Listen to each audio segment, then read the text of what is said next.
কক্সবাজারের রোহিঙ্গা ক্যাম্পে যাবেন যুক্তরাষ্ট্রের বিশেষ দূত সার্জিও গোর। এ নিয়ে জানাতে কক্সবাজার থেকে যুক্ত হবেন সহকর্মী তৌফিকুল ইসলাম। তৌফিক, আজ তো সার্জিও গোর রোহিঙ্গা শরণার্থী শিবির পরিদর্শন করেছেন, আর কি কি কর্মসূচি রয়েছে তার বিস্তারিত জানাবেন।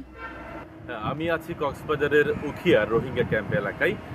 সার্জিও গো যুক্তরাষ্ট্রের যে বিশেষ দূত, তিনি রোহিঙ্গা ক্যাম্পে প্রবেশ করেছেন এবং তিনি একটু পরেই বেশ কিছু রোহিঙ্গার সাথে কথা বলবেন এবং শুধু রোহিঙ্গা ক্যাম্পে রোহিঙ্গাদের সাথে নয়, রোহিঙ্গা নেতাদের সাথে কথা বলার কথা রয়েছে। তবে তিনি এখানকার যে বিভিন্ন মানবিক যে কার্যক্রম রয়েছে সেই কার্যক্রমগুলো ঘুরে দেখবেন, বিশেষ করে রোহিঙ্গাদের পরিচালিত শিক্ষা কার্যক্রম এবং তাদের যেই বিভিন্ন ধরনের খাবার সরবরাহ করার যে কেন্দ্রগুলো রয়েছে সেই সব কেন্দ্র তিনি পরিদর্শন করার কথা রয়েছে। তো সার্জিও গো আজকে সকাল 11:10 কক্সবাজারে আসেন এবং কক্সবাজার বিমানবন্দর থেকে তিনি সরাসরি রোহিঙ্গা ক্যাম্পে যান এবং আমরা যতটুকু জানতে পেরেছি তার এই সফরটাকে অনেকটা গুরুত্ব সহকারে দেখছেন এবং ইতিবাচক হিসাবে দেখছেন।